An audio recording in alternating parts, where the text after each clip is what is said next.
works. Hello everybody and welcome. It's my great pleasure to start the Ashoka colloquium lectures for this semester with Professor Biswajit Basu, who is a professor in engineering in Trinity College, Dublin, in Ireland. And so his biography I had sent, it's very impressive. But I want to mention one particularly inspiring thing about him, which I personally found very inspiring. So he's a PhD from IIT Kanpur long back, and then recently he just completed another PhD in mathematics from the University of Vienna under the direction of Adrian Constantin. And his because he's already a senior and a proficient researcher, the number of papers he published in his PhD, I think they made a new record, is it? Uh, he publishes hugely in both engineering as well as mathematics, and so both applications as well as very pure mathematical modeling of waves. And he's going to, so now I give the floor to Biswajit to tell us about his work. Yeah, well, thank you so much, Gaurav, and you make me humble with that very kind introduction. No, as you said, I mean, I've been working in the field of engineering, and I've done mainly research in dynamics and control, and then I went into areas of application in various fields of transport, wind, and renewable energy, like wind turbine and ocean energy, like wave energy devices, but also areas such as condition monitoring, which are core areas in mechanical engineering. But I was trying to see what actually are the major challenges which are preventing us from making major breakthrough in engineering applications. And I found that one of the fundamental area was, of course, I mean, some of the work I was doing in condition monitoring, solid fluids, thermodynamics related. Can you speak a little louder? I think there is some. Sure. Yeah. So what I found was nonlinear waves was one of the area to focus where there's still open challenges. And when I delved deep into it, I found was the nonlinear PDEs actually is another challenge. And only going into it a bit more deeper, I found it's not just the PDEs. Obviously, I had some background in analysis from my prior work in wavelet analysis, but also analysis, geometry, and even number theory, and how it has proliferated all the areas of dynamics and control, but also understanding in PDEs, which is often used for modeling various applied problems. And so I started my work with obviously Adrian Constantin and his groups, and obviously his advisor, he had two advisors, Henry McCain and Peter Lax. And Peter Lax worked with Courant, and his advisor was Hilbert. So naturally, mathematical physics was one of the areas to look at, and they had obviously made a huge impact in that particular area. And so I was fortunate enough to be encouraged by my advisor to, because when I started, I said, well, do you want me to leave the applied field and completely do the pure mathematical work in a rigorous sense? And he said, no, actually, I want you to do both, actually. So I want you to look at things in pure mathematics, prove things rigorously, and bring it back to applications so that it can be used. And that's what I've been trying to do in the last 4, 5, 6 years. And the last couple of years has been very rewarding for me. I mean, not that I'm trying to contribute in whatever I can, but also the pleasure I have derived is immense, I think. So that is what I've got out of all these things, but also making various new friends in the scientific community all across the world, from various ages and across various disciplines, and fortunate to have friends like Gaurav, for example, to mention one. So here am I, you know. So anyway, I just realized that I think I might have changed slightly my topic, or title actually, not the topic in fact. what I wrote for Gaurav and what I have here, but doesn't matter. Essentially, we are going to talk about equatorial ocean dynamics and undercurrents, Pacific equatorial undercurrents. That was what I had given in the talk, and this is what exactly I'm going to actually tell now. So, so obviously the first slide has a photograph from, and this is what you have probably seen in various places, but also on a cover page of, I think, Proceedings of Royal Society journal came out. So this is actually an ocean wave. And clearly you can see that the surface is not analytic. It is not a graph even. So how do you actually represent these kind of surfaces? And of course, the challenge you have is these surfaces are unknown. So your domain is unknown. So while we are accustomed to solve problems with domains and boundary conditions, which are known, the unknown boundary with nonlinear boundary condition obviously is a big challenge. So free surface nonlinear boundary value problem is one of the big areas to look at, for example. And this is quite common and in ocean dynamics, but also other fields in water waves related to coastal engineering, offshore engineering, and so on. So, so now the question is why we... Your presentation. You have to share the presentation screen, I think. Oh, am I not? Yeah. Okay. Being only you, not the slides.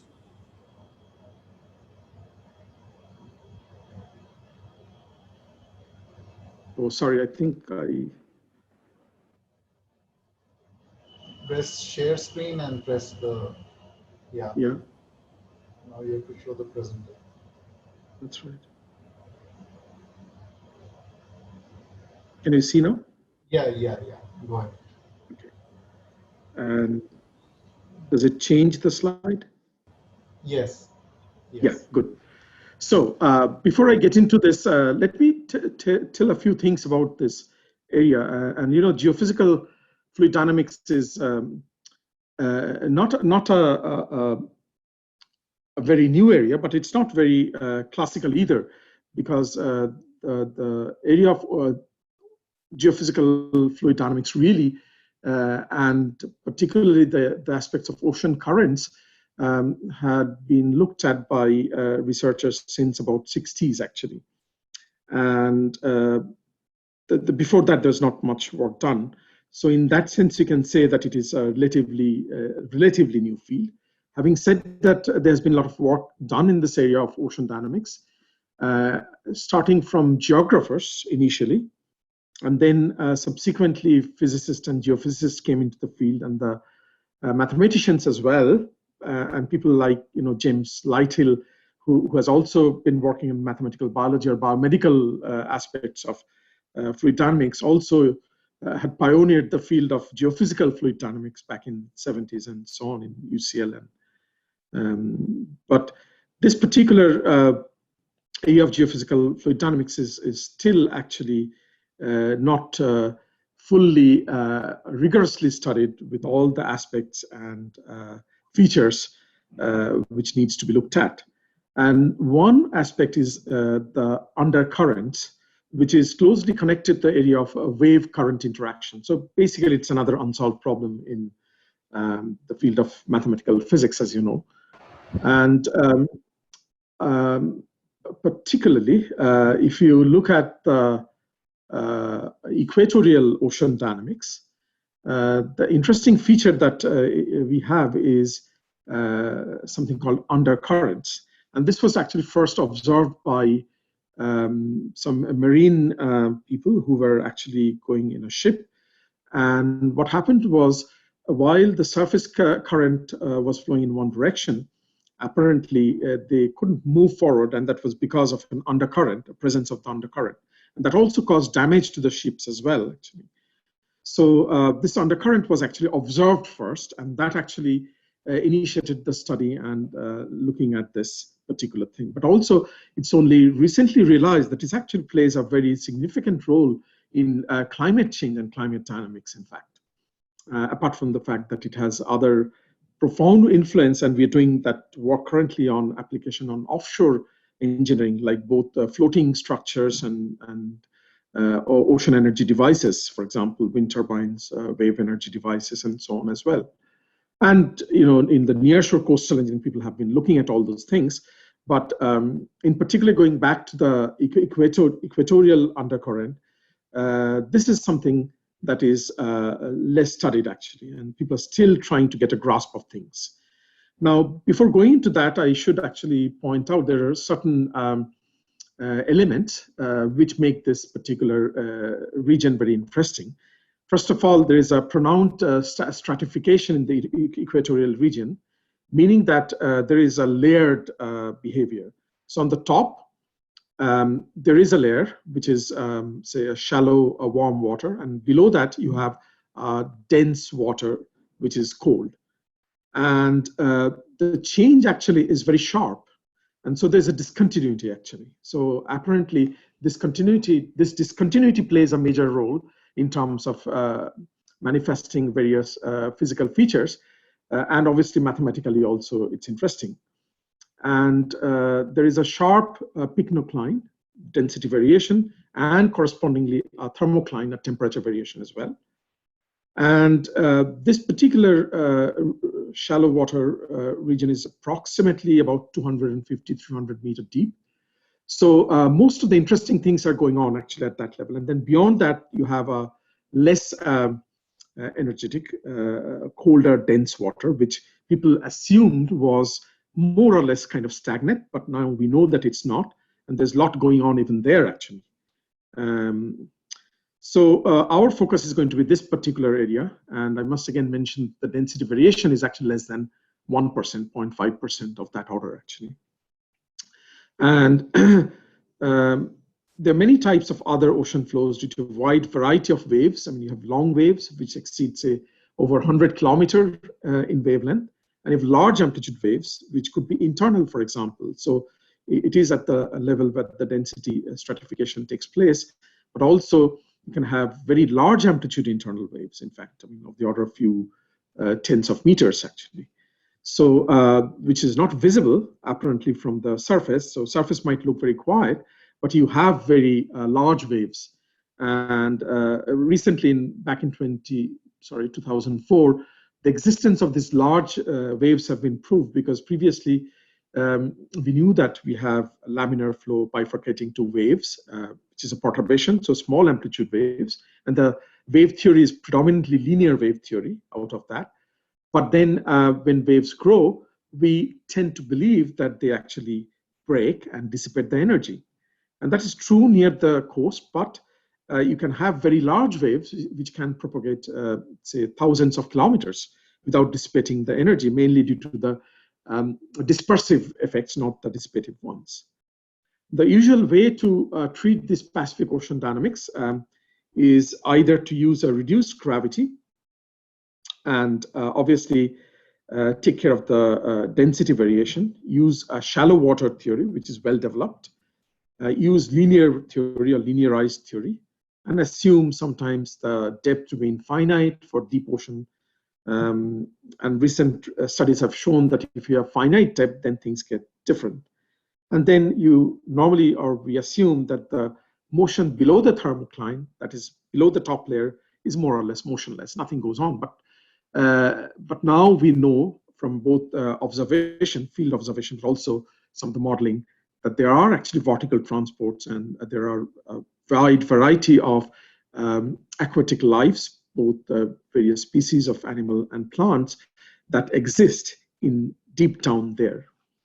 So obviously our approximation of still water below is not correct. And I'll show in my results here as well that there are actually vertical transport taking place.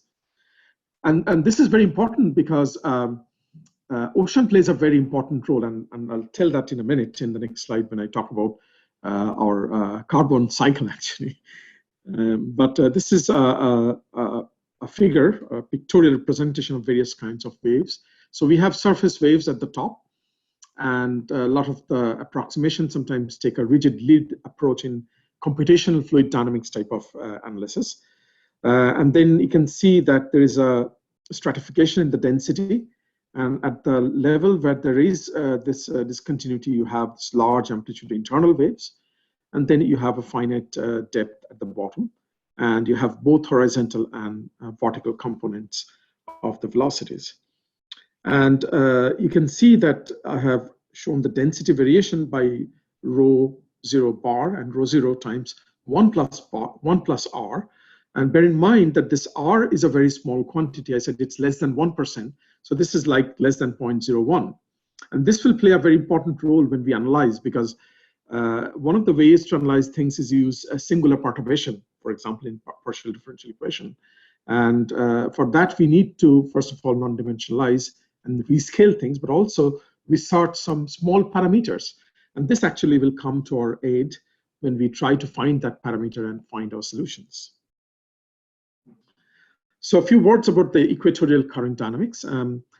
Mainly, what we see is that there's a shallow westward flow of the surface current. So this is the top 50-meter depth.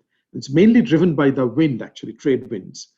So what happens, it goes towards the west from the east. So if you think about, say Pacific Ocean, you have the two boundaries on the two sides of the continents, and the wind drives the top surface towards the west. Below that, there is a strong coherent eastward undercurrent, which is in the opposite direction, as I'd mentioned. And this was actually something peculiar, but if you think about it in a very simple way, that if the flow at the top goes and it's constrained by the boundary on one side, it has to return, and therefore this opposite current actually exists. And this is primarily responsible for the vertical integrated transport because it's mixing the two layers in a way. And below this undercurrent, the flow is relatively weak. So it's not stagnant, it's actually weak. And the flow in the westward direction, either side of equatorial undercurrent, with eastward counter current poleward of this exists. And the current is strongest in the northern hemisphere, and that needs the surface. So you have something happening in the extra-equatorial region, but that's not what is going to be our focus today. So we're mainly going to look at point 1 and 2, which is basically the surface current and the equatorial undercurrent, which is in the opposite direction, and what impact it has on the dynamics of the system. So some photographs and imagery is processed. So this is basically our Pacific equatorial undercurrent, which is going to be our focus today. And you can see that there is actually a remarkable set of near equatorial. So this is our equator, 0 degrees, near equatorial quasi-steady current. And there is a subsurface. So in the subsurface, there is actually an eastward current, whereas the surface is more or less westward. This is 110 degree west. This is 125 degree west. So it's getting stronger westward. And subsurface, it's actually eastward. And these are imageries I got from Professor Julian McCreary from Hawaii on certain things. And he's currently actually working on Indian Ocean. And I'll just spend a minute on that very soon. So now the same kind of thing exists for Atlantic Ocean as well, you can see. So this is Atlantic Ocean. And you have this equatorial undercurrent, but also extra-equatorial currents as well, similar in nature to Pacific. But interesting thing happens is when you look at the Indian Ocean. And in Indian Ocean, we don't have any kind of steady currents like we see for the Pacific and the Atlantic. And also, Indian Ocean is much younger because, you know, the Indian plate and the Australian plate, they're still drifting. So Indian Ocean is still being formed in a geological sense. And there are a lot of volcanoes actually and earthquakes taking place. And that also adds to the heat. So the thermocline and pycnocline we described for Pacific and Atlantic doesn't exactly exist. The modeling is far more challenging, and we've been trying to do that, but haven't really got a grasp of that yet fully in terms of the mathematical modeling. And then in addition to that, you have the monsoon winds, which are highly variable. Something interesting I read in an article saying that actually the monsoon winds and the tropical monsoons in the Bay of Bengal, they seem to be highly correlated with the Atlantic storms actually. So when there is a say, some kind of depression and weather fluctuations, say, for example, the west coast of Ireland, you might see that's happening actually in the Bay of Bengal as well. So there is a correlation. I don't know why, but I saw that in a paper actually. So such are the connections, but we know about the butterfly effect and chaos and so on. So not to disbelieve anyway. So we move to the mathematical modeling of this. And so this is a two-dimensional view of the equatorial undercurrent. This is the top warm shallow water drifted by the trade winds here. This is the equatorial thermocline, which is inclined actually, not horizontal exactly. There's a pressure gradient, in fact, and you have the equatorial undercurrent in the opposite direction. And the density variation, as I had mentioned, where R is a very small parameter. So the classical way to deal with this has been like people have considered linear theory, hydrostatic approximation in the vertical direction, Boussinesq's approximation. They've used numerical techniques like the finite difference, and you can use other techniques as well and solve the problem. However, it is important to obtain some nonlinear explicit solution if possible, and justify some of the physical things that we observe as well, because though the numerical schemes and numerical techniques that we have, and the various ocean modeling group, like there's one in Europe called the NEMO that's used in Europe, but in the US you have the HICOM model, the MOM3 model, and there are several other type of models people use in the US Navy, and MIT has a PISO model, for example.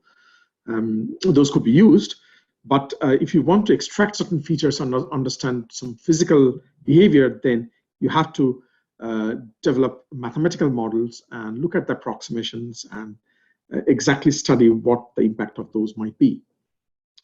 However, even though we have all these nice photographs I showed you, very little is known about the flow structures, and that's simply because sampling the ocean is pretty much impossible. I mean, you can have field studies which can sample certain locations at certain intervals, but consistently getting observations over a long period of time at a reasonable scale is very difficult. And also you have the challenge of dealing with the Reynolds scale for the air and the Fruit scale for the water, particularly at the interface, because we know that a lot is happening in the lower atmosphere and the top part of the ocean actually. And so to this end, very recently, there's been some nonlinear 3D model developed by Constantine and Johnson, which explains some of the observations. And I'm going to take that as our basis and then develop it further and look at some of the results and show you some example cases as well, actually. So what we actually interestingly found was while we know about El Nino, there could be actually even smaller scales of correlation. I mean, the typical cycle is 4 to 7 years, people say, but there could be actually smaller scales or cycles of some correlations, and that could be connected to how the particle paths are in these undercurrent and motions takes place. And I'll show you some results actually. So one of the things that has been now predicted that this Pacific equatorial undercurrent will strengthen in future, and it will impact on the equatorial ocean dynamics and climate.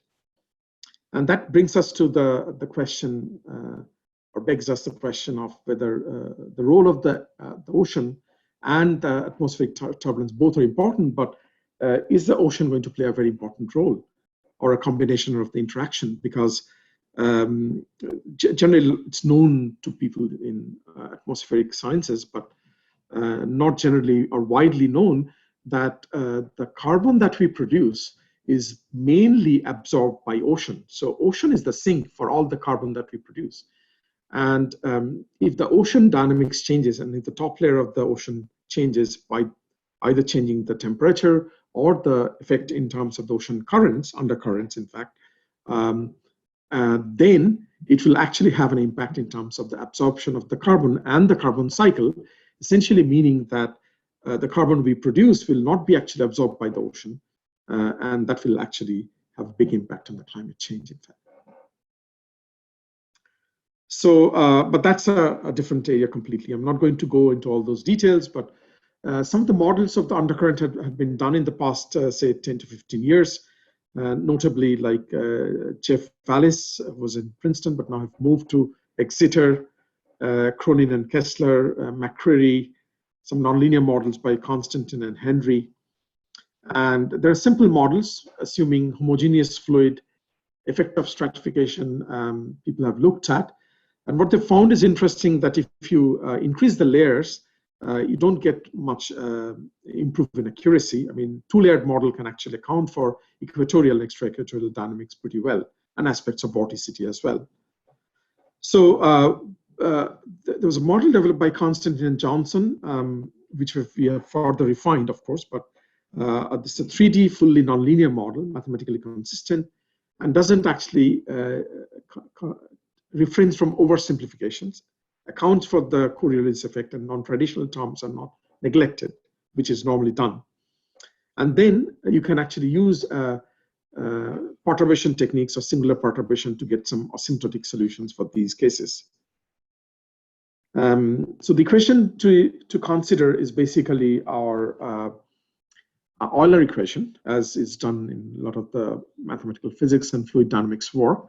The first term is the inertial part, which also has basically the total derivative. So it has the dispersive terms as well.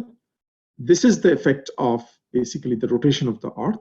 So you have the effect corresponding to the rotation omega, and this is the velocity. So this is a cross product. This is the pressure term, and you have the forcing term on the right-hand side. So this gives the momentum equation. And the second set of equation is the mass balance equation.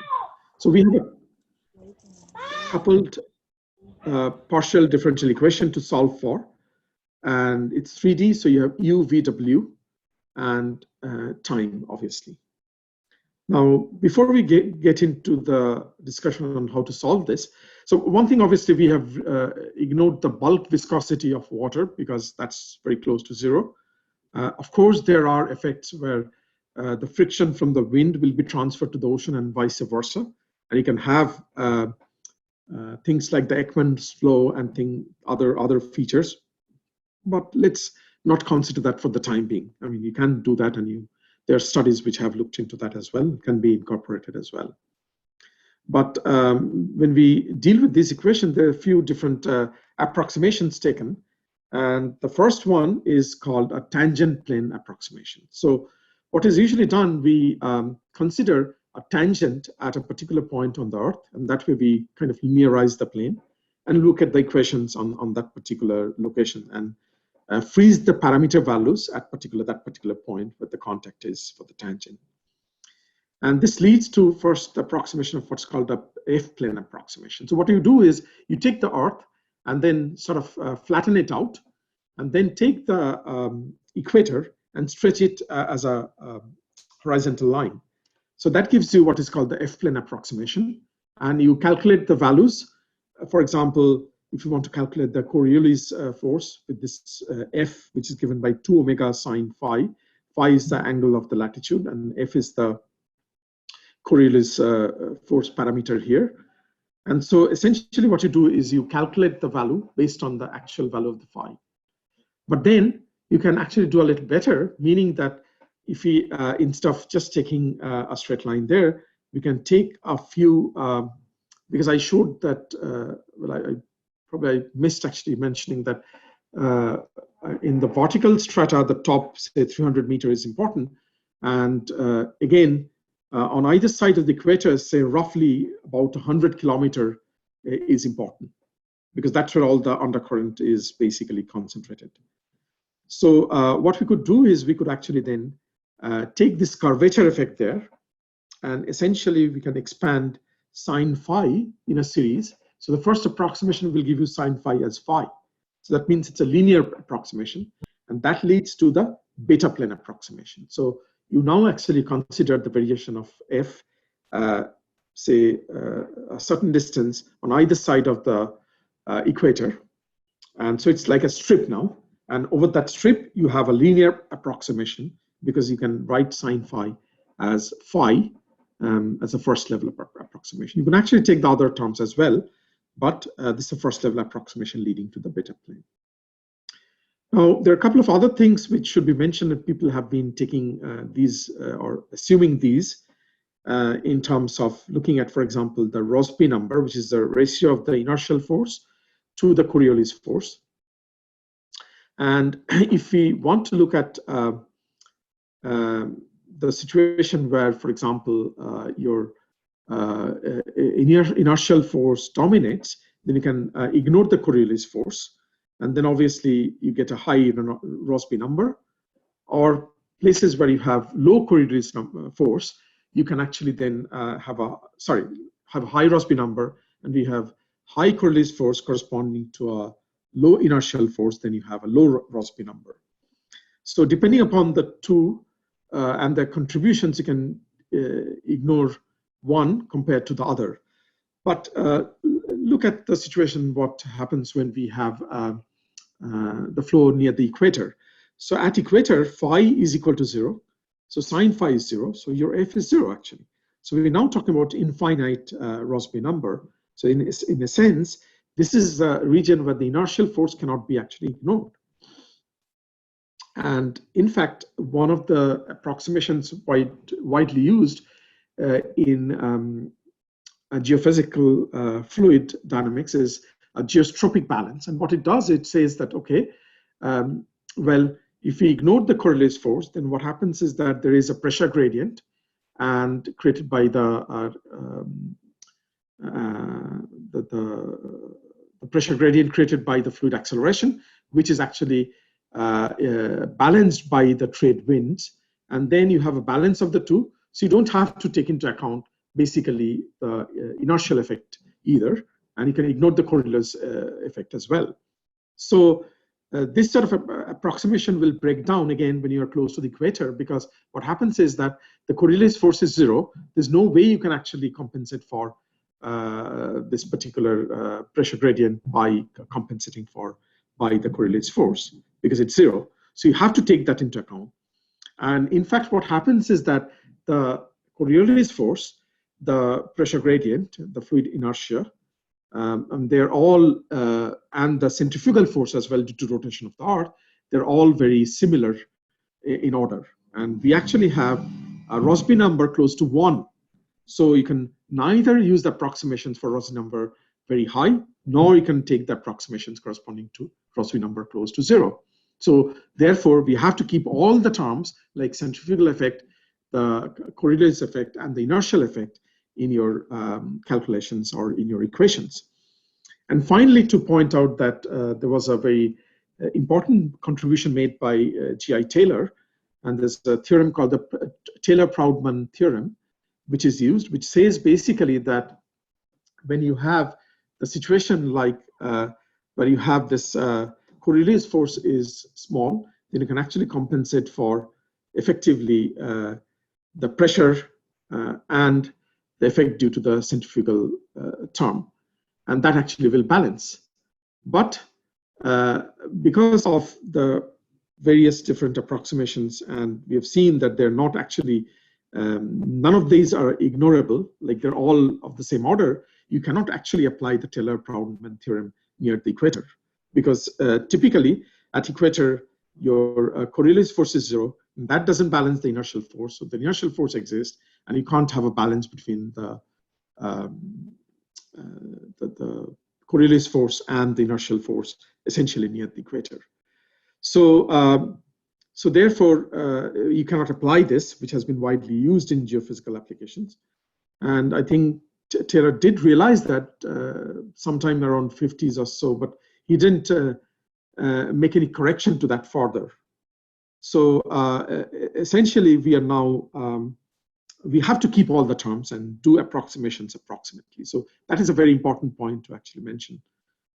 So we have to work in a rotational frame of reference, because we want to keep all the Coriolis effect and centrifugal effect and so on. And then the next important thing that we do is we non-dimensionalize the scales.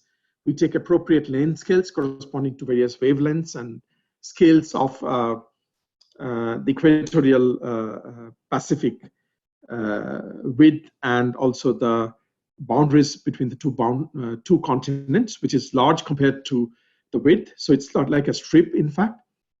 And by using certain non-dimensionalized, we can use non-dimensionalized velocity and the pressure as well.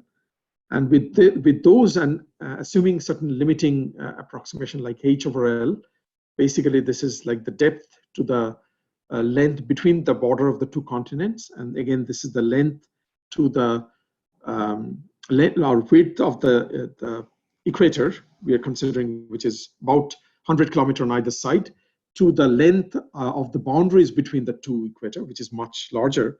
I mean, these will tend to zero. So with those approximations, we eventually get three coupled equations and the equation for mass balance. So these are our essential equations with the boundary conditions. At the top, we have kinematic and dynamic boundary condition for pressure and the velocities. So we keep the effect of the surface not getting actually mixed up with the air, and also the pressure condition. But also we have some thermodynamic constraints as well in terms of the temperature gradient.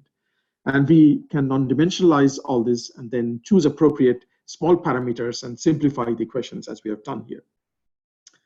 And then we use certain approximations from the Constantine-Johnson model. First of all, we use the small r, as I said, the density variation at the thermocline or picocline.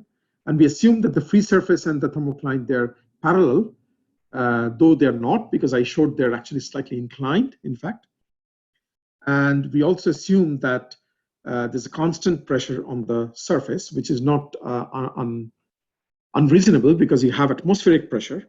But bear in mind, we also have atmospheric storms and tornadoes, and therefore you have pressure-driven forces.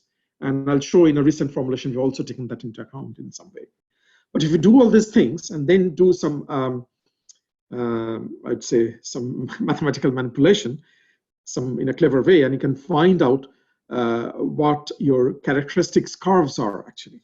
I mean, this essentially will lead to some kind of hyperbolic equation, though we know that you can get Euler equation, which is essentially will lead to, say, elliptic equation as well, both in nonlinear form or even if simplified form if you use the vorticity stream function formulation or potential flow even. But with these equations, you can actually have certain characteristics, and you can look at the solution paths along those characteristics. So it's a bit technical, but if you want to look at those, it's available in the paper. So I'm going to skip those, but just essentially tell you about the ingredients for the solution here. And the solutions developed in form of quasi-stream function. So not exactly the stream function, but we have to define some quasi-stream function. And they involve functions like this, where x is your basically the distance along the equator, z is the vertical axis, and y is along the width of the equator, that is along the longitudinal direction. And the characteristic solution takes actually the form like this. So z minus half y squared is constant. So these are our solution path. And very interestingly, in this case, where we assume that we have a constant density at the top, we get these solutions like this. The model of the undercurrent also can be done with certain parameters and suitable measurements. We have parameters which actually gives, like, this is the top surface moving in the westward direction, and then you have an eastward flow, and deep down, essentially, it goes to zero. So this is the horizontal flow. I haven't said anything about the vertical flow, but we'll see that we don't need an explicit vertical flow that will actually come out as a solution of the equations, in fact. Now, as I pointed out, that the density actually is not constant, in fact. So it does vary linearly because of this temperature gradient, and that has to be taken into account, because if you do take that into account, your solutions change a little bit again. And this, again, a recent paper where we did that. But again, we were able to get some exact solutions out of this by using singular perturbation theory, which is very promising and strong way to solve PDEs, in fact. And again, we find that we have characteristics, but they're not z minus half y squared, but they take a very, well, a very different form, in fact. But we can actually get some exact asymptotic solutions from these. So if we can get those solutions, then next what we want to do is find the path of the flow, which actually is given by the streamlines, and then the velocities, of course, and then we want to also find the particle paths, how they move actually. And these are the expressions that come out from the analysis. And I'm going to show you some plots of these results. So you can see that this is actually a plot. This is your depth axis. So this is the vertical depth, and this is y. So this is along the width, and this is z. So you can see that this is the behavior along the across the width of the equator. So near the equator, this is what you have, so 0. And then you can see that it changes along this. But also, it is very complicated because you can see that obviously the velocity goes down as you go deeper down, but then it is not completely 0, in fact. And the profile is quite complicated. But the u velocity is the undercurrent, and v is the vertical, and w is the across width current, or velocities, I should say. So you can see that the horizontal velocity has very interesting features. I mean, folds like this are happening. So below the sea, you have quite complicated structures, as you can see from these variations.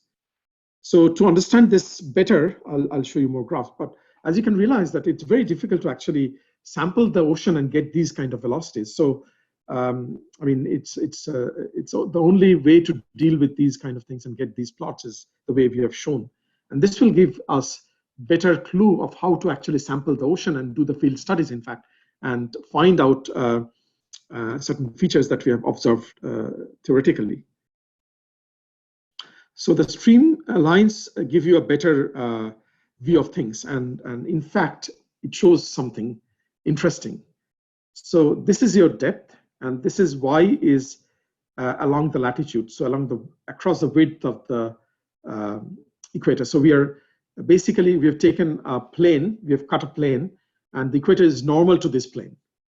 And what we find is that in the equatorial, this particular plane is not the equatorial plane, but it's normal to that.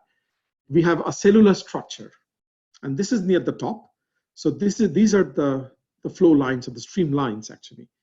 And this is actually cellular in structure. And then down below, we have another set of cellular structure. There is actually a sort of a discontinuity here, or basically it means that flow from here cannot go down, and whatever is here cannot actually go up. So whatever is here will be trapped, and whatever is here will actually be trapped here. And interestingly, it does also show that whatever is here is actually being transferred down. So, or it may also go up. So there is actually a mixing taking place here. So unlike our initial belief that the bottom is very stagnant, it's actually not, in fact. But also it shows that whatever is trapped here may not actually go down. So if we have carbon which is being, say, for example, absorbed, then it might actually be still in the top layer of the ocean and it's not being dispersed fully. And that might actually have an impact in increasing the temperature, salinity, and also have an impact in the absorption capacity of the future carbon and change or exchange of oxygen, in fact. So this is an in-plane plot of the velocity amplitude. And you can see there is a strong flow over here as well, which is not apparent at the top. Now, we wanted to see what happens if we look at the in-plane velocities along the equatorial direction. So if you move along the equator from west towards the east, say, then what happens? And what we see is that, so Z is basically, sorry, this is X, not Z. X is along the equatorial direction. And what we see is very interesting. So initially we have this two cellular structure, and then this one disappears. And then we find that actually, as we progress along the equator, there's a single cellular structure where we have a strong flow. And then suddenly, at some point around x equal to 0.35, this is non-dimensionalized, there is actually an appearance of a weak cellular structure again here, which seemed to be merging after a certain while. So this is something you can't actually observe unless you know this a priori, and then you can find it out by going for field observations. And there are a lot of sea campaigns that take place. I mean, and various organizations like that they have in MIT, but also National Oceanographic Center in India, for example. They also do these kind of sea trials and campaigns globally with international corporations as well. So this structure I showed now, we wanted to ensure that this is correct. So we computed the streamlines, and in fact, we do actually see those streamlines and those structures appearing here. And interestingly, you can see that initially, though they seem to be a single one, but they separate out actually after a while. But right from the beginning, though we apparently saw it was actually a single one, but not really, because you can see there is actually a boundary between the two here, which is still visible. We also wanted to see what impact we have if we have a small change in this parameter of the rotation of the Earth. And so we looked at the values for omega equal to 0, and then a small parameter with a 0.03, and we found that, and we want to see whether these kind of velocity maps and features do exist or not, and we find that it does actually exist. So these are quite incredible stable structures available or like seen in the ocean. Now you can also have single cell structures actually. So all the things are possible. So if you observe it in some place and then you discard the belief that you can't have a two cell structure, that may not be correct. You have to look at it at the right location. And finally, we looked at some of the particle paths and how the flow paths actually are. And you can see very interesting features here. So here you can see the flow actually drops suddenly at a certain location. I mean, this is something you cannot actually observe unless you know and you look for it. Otherwise, you'll be sampling at some point here and some point here. You never know it's like this actually. And so this sharp discontinuity and downwelling, this is called, goes down. It's also known from observation and some other predictions actually. But you have other interesting features like subsea ocean bridge. And this was also conjectured by some people, but we have actually shown this and proved this mathematically that does happen. So say, for example, if I have certain things which actually are basically mixed with ocean at this location, it will go down, but then will resurface at a certain location later at some point in time. So it's a different point and a different time. So you can see that basically it will be going down and then again resurfacing. And this will tell you that there is actually a sea surface temperature correlation between this point and this point. So whatever happens here will happen after a while, after a few months, maybe after a year, depending upon the speed of the progression of the velocity and a different location. And so this is actually a proof of this subsea ocean bridge, but also has a strong evidence that there's a correlation between these 2 points and some sort of a, say, mini Enlino kind of thing happening. But you can also have extra-equatorial divergence. So it moves westward and also goes up. So all sorts of mixing is possible, actually. And this is right from the models that we have, And we looked at by using various equatorial undercurrents. And before I finish off, I must tell you that I did say that one of the approximations we have, or assumptions we have, is that the surface temperature is, surface pressure is constant, but we have oceanic storms and tornadoes and things like those.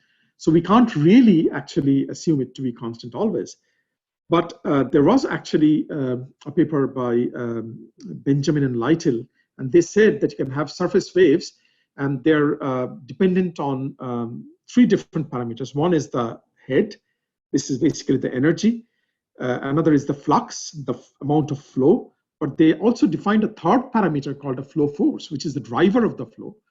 And while this effect of the flux and the head are known, and there are a lot of results for that, People didn't actually find anything related to the flow force until now, but they had conjectured there must be some relation and constraint which tells you whether the surface wave will actually happen or not. And we recently proved that conjecture, just appeared last month in this Journal of Differential Equation.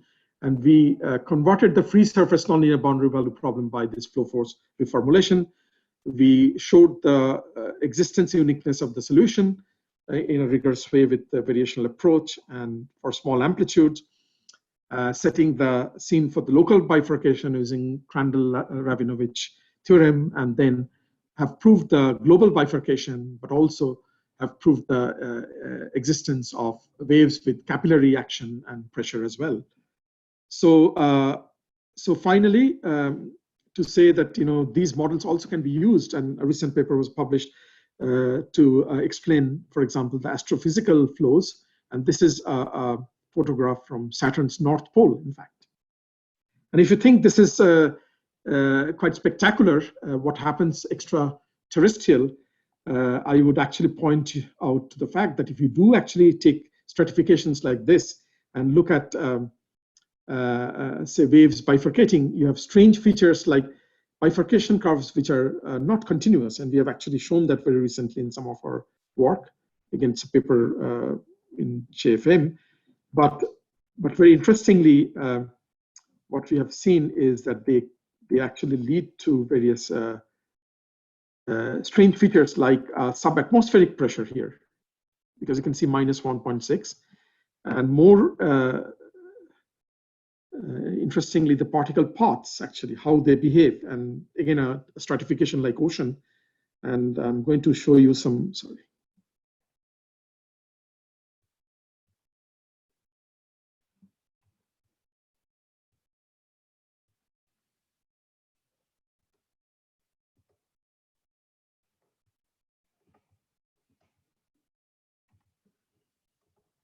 Sorry, I thought there was some video which I had here, but it doesn't work apparently. But very complicated particle paths eventually.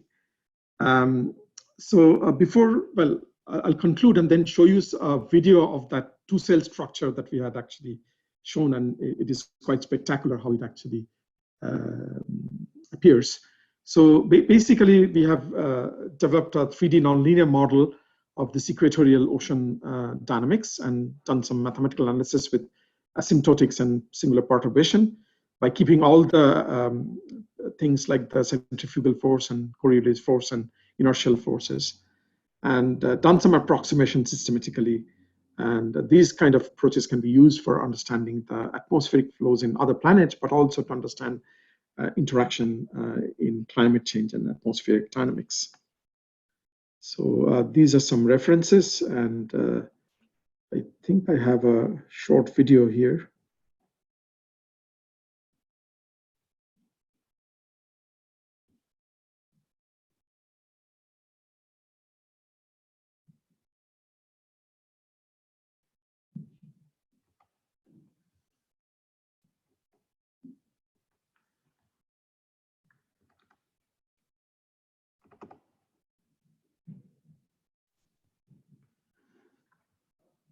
Can you see the video?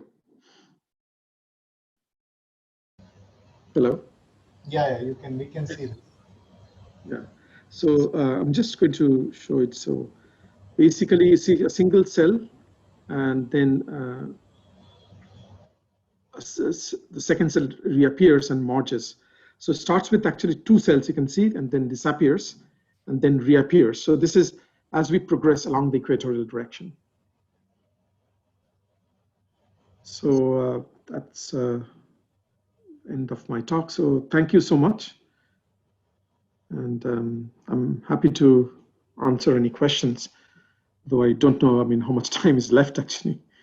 It's fine, I think we can. So questions?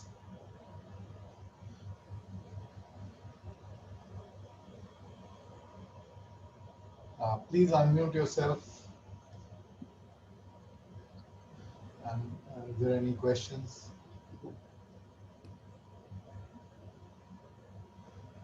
Okay, I can see myself. I think you should stop sharing. Oh, sorry.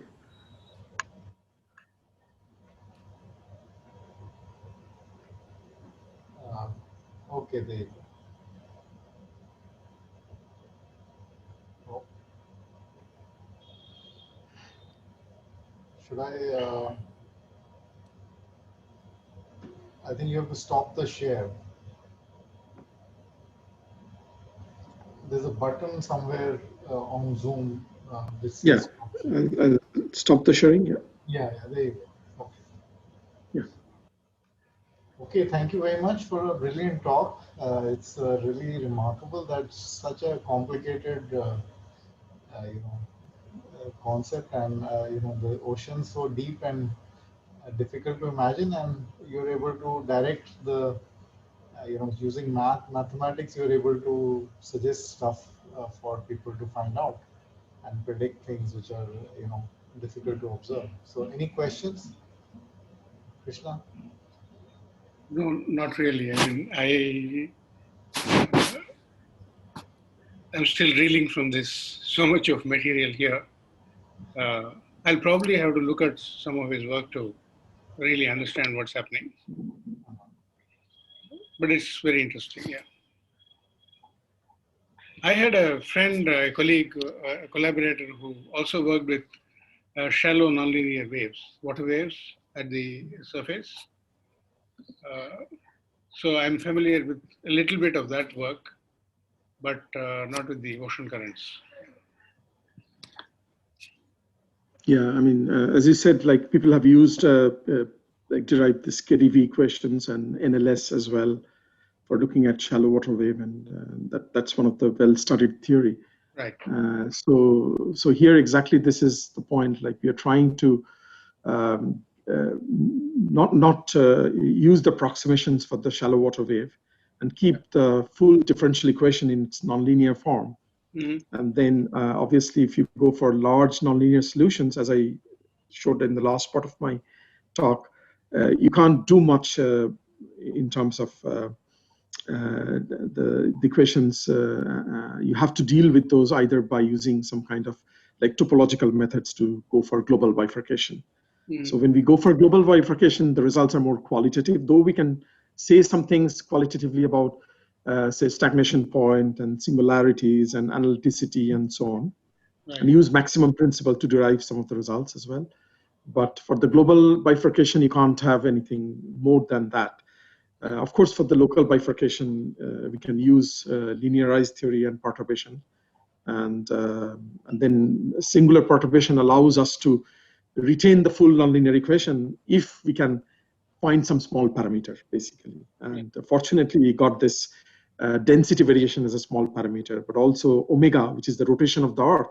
If you non-dimensionalize, you get another small parameter. So you can use multiple scales of things, and this is really the trick in developing these models and doing it. And the rest, when it comes to characteristics and solving it, it becomes more formal that way to solve it and get solutions. And numerically, you can get a lot of things, of course. But it's a question of how to model those and appropriately keep the features and so on. But what is more interesting is that when you also look at the stratifications, particularly the rotational flows and vorticity, then the features like I quickly went through the bifurcation curve. We found that the waves solution are there for a certain parameter regime, and they suddenly disappear over a certain regime, and then they reappear again, actually. So discontinuous bifurcation curves, actually. Right. So this is mathematically something interesting, but also this has impact in application. But again, in terms of the proof of why those gaps happen in bifurcation curves, and when again they reappear, is difficult, because numerically what we do is we use this continuation approach. So we follow the bifurcation curve, and then in global bifurcation, we also prove the existence based on this, basically. Like we use the topological methods. But if you have a bifurcation where there is a gap, what sort of method would you use then, actually? Right. So that's an open question again. Right. So the gap, it's not clear what whether the conditions continue or not. So yeah, that you don't know. Right. Yeah. And then it reappears again at a certain arbitrary point. Now you're fortunate to get it. If you do a lot of numerical calculations, you will get that. But how do you get that is the question. Or theoretically, how can you show that you have a curve which is goes up to a point in terms of global bifurcation, and then again there's a reappearance of the global bifurcation after a while. So that's another open question. This happens because we have seen this, and the other interesting feature is that then it also shows that if you have storm-driven waves and ocean waves, then you can have pressure which is less than subatmospheric, actually, which is counterintuitive, because you generally expect the pressure to increase if you go down because of the density simply. But this is because of the interplay between the density and the vorticity. So vorticity, actually, if you look at those equations, you see the vorticity term is negating the gravity term, actually. So it's like an anti-gravity, actually. Correct. So vorticity then plays a very important role. And I was talking to somebody, a colleague in Princeton, they're working on like helium, actually. So, and then you can use the vorticity theory to tell that, okay, you can have anti-gravity effect and so on. But these are open questions, really. I mean, we haven't solved or addressed those things as of yet. Yeah, okay, this is quite interesting. Any other queries or comments? Yeah, I understand. Probably there's a lot of material. I mean, now I feel that should have focused on one particular aspect, maybe. Okay, so I have one query. I mean, in the beginning of the talk, you mentioned you used somewhere number theory comes up. I mean, where does number theory come up in your study? Well, it is. Well, what is happening is that people are trying to use now various techniques for solving PDEs, and one of the areas is where people are using machine learning. And in machine learning, they're using various kind of network theories as well. And some of the network theories are also using graphs and expanders and Ramanujan expanders and all those sort of things. And there is a close connection to number theory to that. For example, so the question is that if you take an arbitrary, so take your fluid domain as a spatially varying domain, and think of it as nodes interacting, say. And so at points or these nodes, you have certain fluid velocities. And the question is that can we represent any arbitrary fluid structure with this or not? So can the network represent that or not? So this is classically the universal approximation theorem, but extended to partial differential equations now. And so then you think about, say, for example, a checkerboard function. So can you actually have a checkerboard function with this network, which may be representative of certain flow structure? And that means now you have to look into the problem of finding the solution or a configuration where no two nodes can have the same color. Okay, so you can see how they're connected. So you slowly, yeah, so people are trying to use all these things now, actually, trying to understand how they can be connected. It's very, it's a very interesting area. So any further questions and comments? Well, I saw some, again, I have to look in the paper, reference to special functions, actually, in the context of fluid dynamics. So people are, again, trying to use even special functions for machine learning, actually. Maybe we'll have a separate meeting on that. Yeah. Okay. All right. So let us thank the speaker. And I don't know how one can thank, but there's a reaction you can give, or you can at least do the clap. Yeah. Well, thank you so much. And I thought I'll give a flavor of this. And obviously, if there is anything that people want, I can send the required information or the papers or link to those. Thank you. Thank you. Thank you very much. Well, thanks, Gaurav, again. Thanks to the audience as well. Bye. Thank you. Bye.